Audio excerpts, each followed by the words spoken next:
But you know what? There is a couple qualifications that are clear. Let's talk about a few of those for a moment, okay? Look at verse number 8. Likewise must the deacons be grave. So according to the Bible, deacons have to have similar characteristics of the pastor. Why? The pastor should obviously encompass all the same qualifications of the deacons. Verse number 11, even so must their wives be grave, not slanderers. Now here's the thing, slanderer is an objective term. It's not a subjective term. Slandering is lying about people, making false accusation. Another word for it would be called railing. Yeah. So according to the Bible, if your wife is a railer, you know what? You're not qualified. Amen. Now it's funny to me how people who live in glass houses love to throw stones. And they want to call out Pastor Anderson and say he should step down when their wife is a literal slanderer. Who is that? How about Pastor Tommy McMurtry and his wife Cassandra McMurtry, who is a constant slanderer online? Now here's a couple quotes from her talking about the new IFB. The entire new IFB's teaching on the home is harmful to families and is without love or balance. So every single teaching of the new IFB is harmful to all families and is without love or balance. You know what you call that? Slander. She said this, about 4 years ago, we realized that the new IFB was completely unbalanced in every way. And then she gives us examples. The home, discipline, language, way of living, lack of holiness, so we separated ourselves. Was it that you separated yourselves 4 years ago, or was it that everyone's calling out for being a lying gossip? Oh, we separated ourselves. It's funny when you kick people out and they're like, I left, you know. She said that we are encouraging or believe that we should be beating our wives with electrical cords. Wow.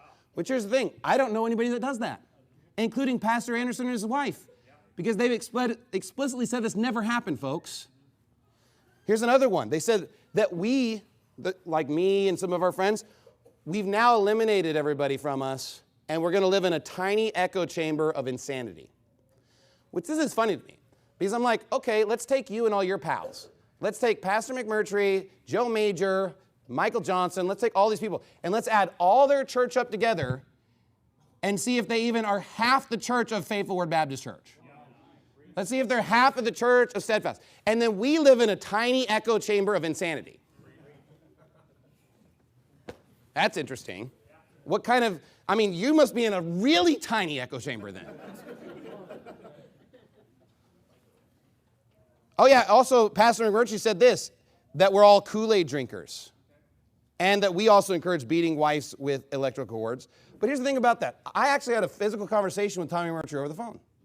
And I said, that's not fair to call my entire church Kool-Aid drinkers. You can think whatever you want about me, but the people in my church are God-fearing people that love the Lord, and they would never do something so horrendous as that. I said, you're accusing my of South America and drinking poison Kool-Aid? He said, yes, I am. I'm like, what in the world? Now, here's the thing. I took down that first video I made, and people didn't know this, but one of the reasons I wanted to take it down is because I wanted to take back every nice thing I've ever said about Pastor McMurtry and his wife. Because you know what? No more grace for railers.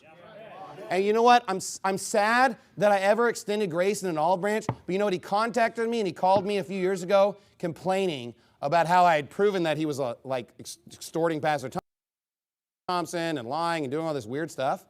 And I guess his kid was interested in dating some other kid, and he was like, this is causing me problems. And I thought, you know what? That's not fair to the kids. Why don't I just take this down? Why don't I just give him grace? I'm sure he's getting people saved and whatever. So I just decided to take it all down and just I preached a whole sermon about this when we were Hotel Church, saying, let's just give this guy grace and let's just kind of move on.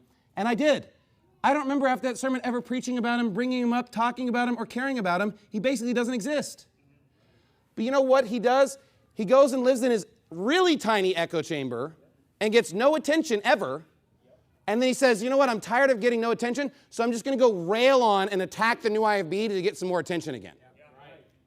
And basically that's his modus operandi, is to just go out there, him and his wife, and just slander and rail and attack new IFB churches because he knows he'll usually provoke us into responding. And you know what? Here's your response. And I'm sure I'll make it on all your videos. Hi. Okay? I'm sure I'll make it on your wife's videos. You know, this channel called Gently Led Sisters, which she uploads videos of me preaching and other pastors preaching as the promo to her channel. And then she says, my channel's dedicated to housewives. And I'm thinking like, I didn't know I was so good at reaching housewives for your channel. It's like, I'm not a hater, I'm not an attack channel, but I'm going to upload videos of pastors attacking me on my channel as a promo to my channel. Why? Because she's a busybody and a tattler.